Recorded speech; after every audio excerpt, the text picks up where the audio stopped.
안녕하세요. 투자의 세계에서 영원히 보유할 주식이라는 말, 참 매력적이면서도 좀 어렵게 느껴지죠. 네, 그렇죠. 특히 워런 버핏 같은 거장이 언급하면 더더욱 그렇고요.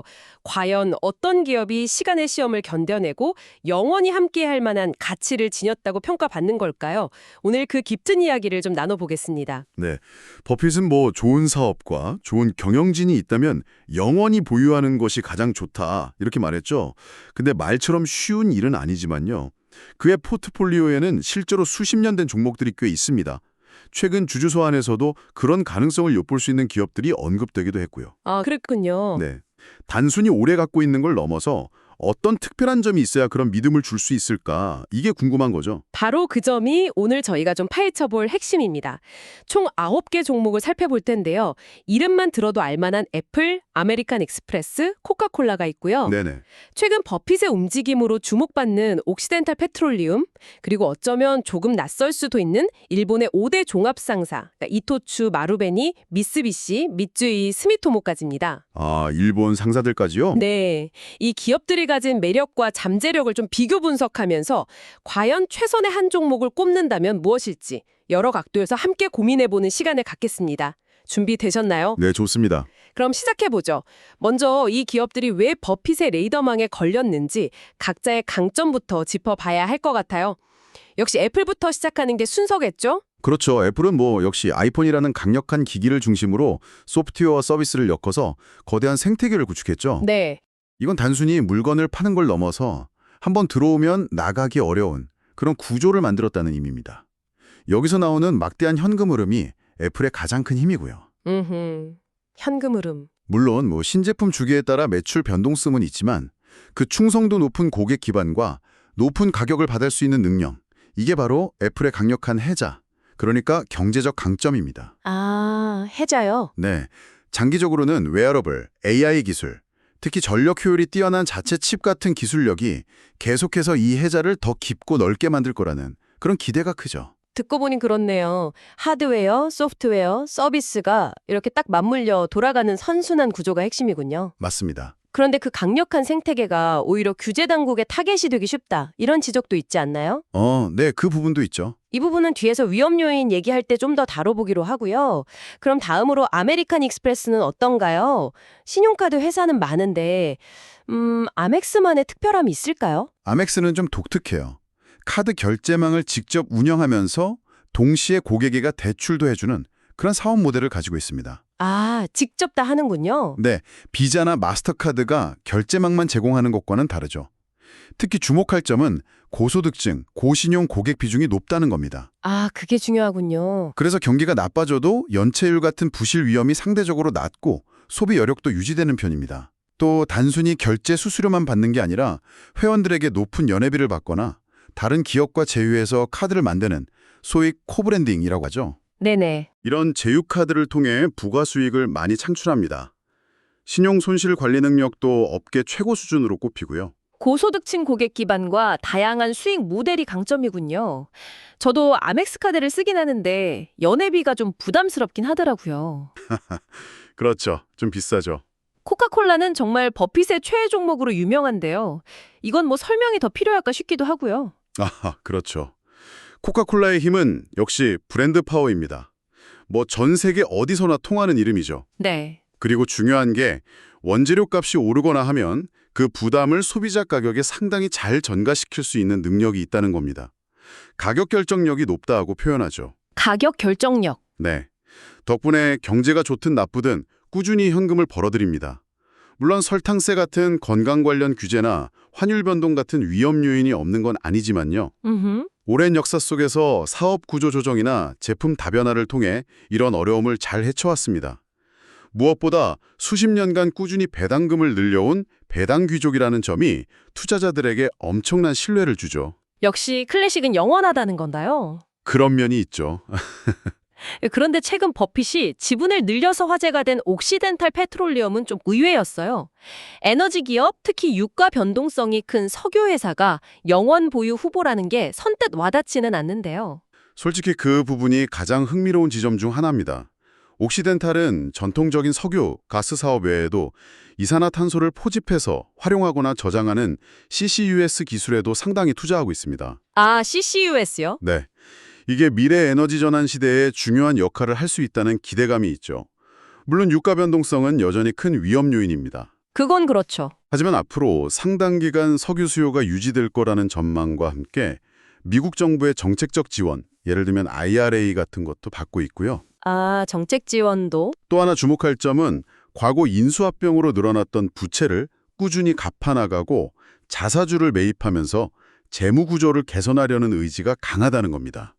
이런 점들이 단순한 유가 플레이를 넘어선 장기적인 가치를 만들어낼 수 있다. 이런 평가를 받는 것 같습니다. 아하, 그러니까 전통 에너지랑 미래 기술의 결합, 그리고 재무 개선 노력, 이런 복합적인 면을 보는 거군요. 네, 맞습니다. 마지막으로 일본 종합상사 5곳, 이토추, 마루베니, 미쓰비시, 미쓰이, 스미토모. 이들은 하나로 묶어서 봐야 할까요? 아니면 각자 개성이 좀 있을 것 같은데요. 맞습니다. 개별 기업마다 주력 분야나 전략의 차이가 있긴 하지만 큰 틀에선 유사한 특징을 공유합니다. 네. 이들은 에너지, 금속 같은 자원부터 식량, 섬유, 화학, 금융, 물류, 인프라까지 정말 다양한 사업을 영위하는 거대한 복합기업, 그러니까 콩글로모레이트입니다. 정말 다양하네요. 네, 특정 산업의 부침에 덜 민감하고 위험 분산 효과가 크다는 게 장점이죠. 예를 들어 에너지 부문 투자를 통해 얻은 정보가 물류나 인프라 사업 결정에 도움을 주는 시너지도 기대할 수 있고요. 이들 기업은 오랫동안 주가가 기업 가치에 비해 낮게 평가받는다는 지적이 많았는데 최근 몇 년 사이 주주 환원을 대폭 늘리고 기업 지배구조를 개선하려는 노력이 눈에 띄게 나타나면서 재평가받고 있습니다. 버핏이 투자한 이유도 이런 변화와 무관하지 않겠죠? 아, 최근의 변화가 중요했군요. 그렇죠. 물론 원자재 가격이나 환율 변동성에는 늘 주의해야 합니다. 네. 이렇게 각 기업들의 개별적인 매력 포인트를 짚어봤는데요. 이제 이들을 같은 기준으로 놓고 비교해보면 더 흥미로운 점들이 보일 것 같습니다. 예를 들어 장기 성과만 놓고 보면 어떨까요? 수십 년 이상 꾸준히 좋은 성과를 보여준 기업들이 아무래도 영원 보유에 더 가까워 보일 텐데요. 네, 아주 긴 시간을 놓고 보면 특히 배당금을 다시 투자했다고 가정했을 때 애플, 코카콜라, 아메리칸 익스프레스의 복리 수익률이 정말 압도적이었습니다. 와, 압도적이었군요. 네, 꾸준함의 대명사들이죠. 그런데 최근 5년 정도로 시야를 좁히면 이야기가 좀 달라집니다. 어떻게 달라지나요? 에너지 가격 상승과 맞물려서 재무 구조를 개선한 옥시덴탈, 그리고 아까 말씀드린 주주 환원 강화와 재평가 흐름을 탄 일부 일본 상사들의 주가 상승률이 훨씬 두드러졌습니다. 아, 최근엔 또 달랐군요. 네, 어느 시점을 기준으로 보느냐에 따라 우열이 바뀌는 거죠. 시점에 따라 결과가 달라진다는 점 흥미롭네요. 투자자 입장에서 빼놓을 수 없는 게 현금 흐름과 배당인데요. 이 관점에서는 어떤 기업들이 돋보이나요? 현금 흐름의 안정성과 배당의 신뢰도만 따지면 단연 코카콜라입니다. 배당 왕이라는 별명이 괜히 붙은 게 아니죠. 그렇죠. 수십 년간 배당을 늘려왔다는 기록 자체가 엄청난 자산입니다. 반면 일본 상사들은 현재 주가 수준이 상대적으로 낮고 최근 주주 환원 정책을 크게 강화하고 있어서 앞으로 배당이 더 늘어날 가능성, 즉 배당 성장 잠재력이 높다는 평가를 받습니다. 오, 성장 잠재력. 네, 애플은 배당보다는 벌어들인 막대한 현금으로 자사주를 사서 소각하는 방식으로 주주 가치를 높이는 데 더 집중하고 있고요. 아메리칸 익스프레스는 꾸준한 이익 성장과 안정적인 배당의 균형이 잘 잡혀 있다는 게 강점입니다. 다르군요. 그렇다면 가치 평가, 즉 밸류에이션 측면에서는 어떤가요? 아무리 좋은 기업도 너무 비싸게 사면 부담스러운데 혹시 상대적으로 저평가된 매력을 가진 것이 있을까요? 현재 주가 수준, 예를 들어 PER이나 PBR 같은 지표로 보면 일본 상사들이 다른 기업들에 비해 확실히 낮습니다. 아, 일본 상사들이요? 네, 소위 안전마진이 상대적으로 크다고 볼 수 있죠.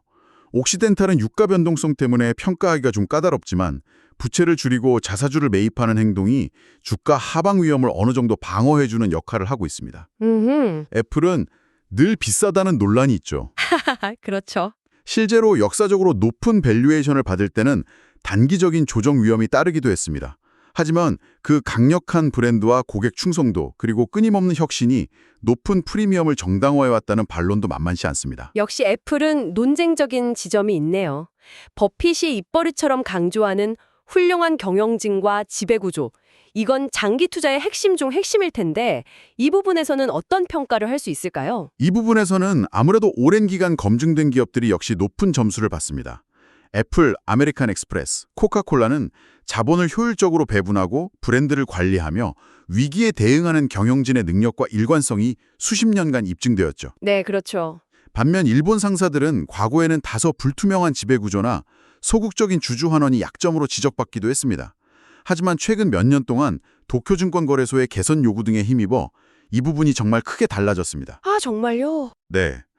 자본 효율성을 높이고 주주들과 적극적으로 소통하려는 모습이 뚜렷해지면서 기업 가치가 구조적으로 재평가될 수 있는 중요한 발판을 마련했다는 긍정적인 시각이 많습니다. 장기적인 신뢰를 주는 경영진과 더불어 최근 긍정적인 변화를 보여주는 경영진 모두 주목할 필요가 있겠군요. 네, 그렇습니다. 자, 그럼 이제 동전의 뒷면, 위험 요인도 짚어봐야겠죠?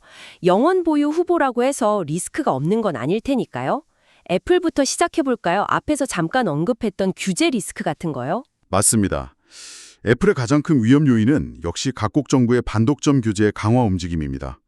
앱스토어 수수료 문제나 폐쇄적인 생태계 운영 방식이 계속해서 도마 위에 오르고 있죠. 네, 계속 뉴스에 나오죠. 또 스마트폰 시장 자체가 성숙기에 접어들면서 교체 주기가 길어지고 있다는 점, 중국 시장에서의 경쟁 심화나 미중 갈등 같은 지정학적 리스크도 무시할 수 없습니다. 다만 서비스 매출 비중이 계속 커지고 있고 AI나 자체 칩 같은 기술적 우위가 이런 위험을 어느 정도 상쇄해 줄 거라는 기대도 공존합니다. 아메리칸 익스프레스는 경기에 민감할 것 같은데요. 네, 아무래도 소비 경기가 둔화되거나 실업률이 높아지면 카드 연체율이 상승하고 소비 자체가 위축될 수 있습니다. 이게 가장 큰 위험 요인이고요. 또한 핀테크 기업들의 도전이나 새로운 결제 기술의 등장으로 경쟁 환경이 계속 변하고 있다는 점, 그리고 언제든 금융 규제가 강화될 수 있다는 가능성도 염두에 두어야 합니다. 결국 얼마나 우량한 고객 기반을 유지하고 가격 결정력을 지켜나가느냐가 관건이겠죠. 코카콜라는 비교적 안정적일 것 같지만 그래도 피해갈 수 없는 위험은 있겠죠. 물론입니다. 전 세계적으로 건강에 대한 관심이 높아지면서 설탕세 도입이나 설탕 함량이 높은 음료에 대한 부정적인 인식이 확산되는 것이 가장 큰 부담입니다. 아, 건강 문제. 네. 또 특정 국가의 경제 상황이 안 좋아지거나 통화 가치가 급락하면 실적에 직접적인 타격을 입을 수 있고요. 원재료 가격 변동도 늘 신경 써야 할 부분입니다. 이런 위험에 대응하기 위해 제로 슈거나 건강 음료 라인업을 강화하고 사업 지역을 다각화하는 노력이 계속 필요합니다. 옥시덴탈과 일본 상사들은 아무래도 유가나 원자재 가격 같은 거시경제 변수에 더 직접적인 영향을 받겠네요. 정확합니다. 옥시덴탈의 주가와 실적은 유가와 거의 동행한다고 봐도 과언이 아닙니다. 네. 유가가 급락하면 아무리 재무 구조를 개선해도 버티기 어렵죠. 또 CCUS 같은 대규모 신기술 투자가 예상대로 진행되지 않거나 경제성이 떨어질 위험도 있습니다. 따라서 철저한 부채 관리와 현금 흐름 통제가 무엇보다 중요합니다. 그렇군요. 일본 상사들도 마찬가지로 원자재 가격 변동, 글로벌 경기 침체, 엔화 환율 변동, 주요 교역 상대국인 중국의 경제 상황 등에 매우 민감하게 반응합니다. 사업 포트폴리오가 아무리 다각화되어 있어도 이런 거시 변수의 큰 흐름을 완전히 피해가긴 어렵습니다. 위험 관리, 즉 해지 전략이 중요하게 작용하죠. 이렇게 각 기업의 강점과 약점, 기회와 위험 요인까지 쭉 살펴봤는데요. 자, 그럼 이 모든 걸 종합해서 만약 딱 한 종목만 최선으로 꼽아야 한다면 어떤 결론을 내릴 수 있을까요? 흥미롭게도 두 가지 다른 관점의 결론이 가능할 것 같습니다. 첫 번째는 어떤 관점인가요? 첫 번째는 현재 시점에서의 여러 지표를 종합적으로 평가하는 점수화 관점입니다. 최근 5년 성과, 현재 밸류에이션 매력도, 배당 수익률과 성장 가능성, 자본 배분 능력, 지배구조 개선 노력 등을 가중치를 두어 점수를 매긴다고 가정했을 때요. 네. 일본 상사 중에서는 마루베니가 가장 높은 점수를 받을 수 있습니다. 다른 상사들과 비교했을 때 특히 자본 효율성 개선과 주주환원 강화 측면에서 좋은 평가를 받고 있고요. 낮은 밸류에이션과 다각화된 포트폴리오가 결합되어서 위험 대비 기대 수익률이 매력적이라는 분석입니다. 아, 점수로는 마르베니. 네. 물론 이는 특정 시적의 평가일 뿐입니다. 현재 시점의 매력도를 종합하면 마르베니가 이내 띈다는 거군요. 그럼 다른 관점, 잠재력 관점에서는 어떤 기업이 부상할까요? 이건 미래의 성장 가능성에 더 초점을 맞추는 거겠죠? 맞습니다. 10년, 20년 뒤를 내다보는 장기적인 구조적 성장 잠재력. 한번 구축되면 더욱 강력해지는 네트워크 효과, 그리고 기술 생태계를 지배하는 힘. 이런 관점에서 본다면 역시 애플을 최선의 선택으로 꼽을 수 있습니다. 역시 애플인가요? 네.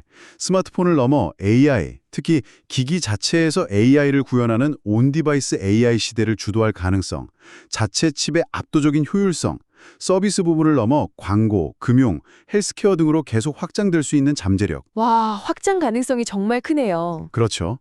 그리고 아직은 초기 단계인 웨어머블이나 혼합현실 MR기기 같은 미래 성장 동력까지 고려하면 장기적으로 복리 수익을 극대화할 가능성은 애플이 가장 높다는 분석입니다. 흥미로운 대비네요.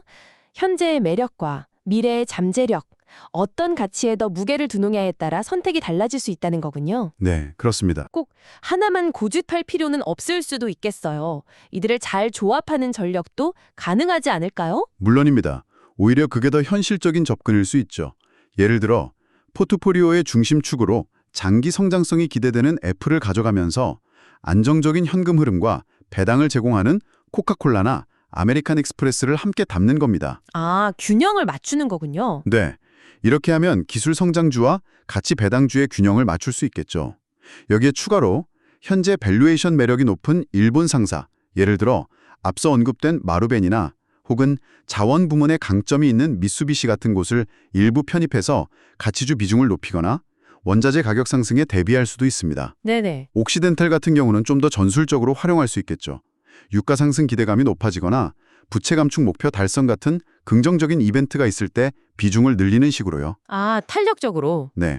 핵심은 정기적으로 각 기업의 펀더멘탈 변화, 예를 들어 현금 흐름, 배당 정책, 자사주 매입 규모, 밸류에이션 수준 등을 꾸준히 점검하면서 비중을 조절하는 것입니다. 오늘은 워런 버핏의 시선으로 영원히 보유할 만한 기업 후보 9곳을 정말 깊이 있게 들여다봤습니다.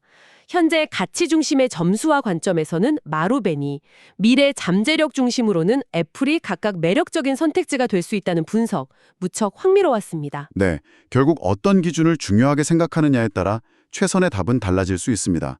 중요한 것은 버핏이 강조하는 것처럼 단기적인 시장의 소음에 흔들리지 않고 기업의 본질적인 가치와 장기적인 경쟁력을 꾸준히 파악하려는 자세가 아닐까 싶습니다. 그렇죠. 오늘 나눈 이야기들이 그런 관점을 기르는데 조금이나마 도움이 되었으면 좋겠습니다. 맞아요. 단순히 어떤 종목이 좋다는 결론만 기억하기보다는 왜 그런 평가를 받는지 그 배경과 논리를 이해하는 과정 자체가 여러분의 투자 안목을 넓히는 데 훨씬 중요할 겁니다. 네, 동의합니다. 오늘 이야기가 각자의 투자 원칙을 세우고 점검하는 데 좋은 자극이 되었기를 바랍니다. 마지막으로 여러분께 이런 질문을 던지며 마무리하고 싶네요.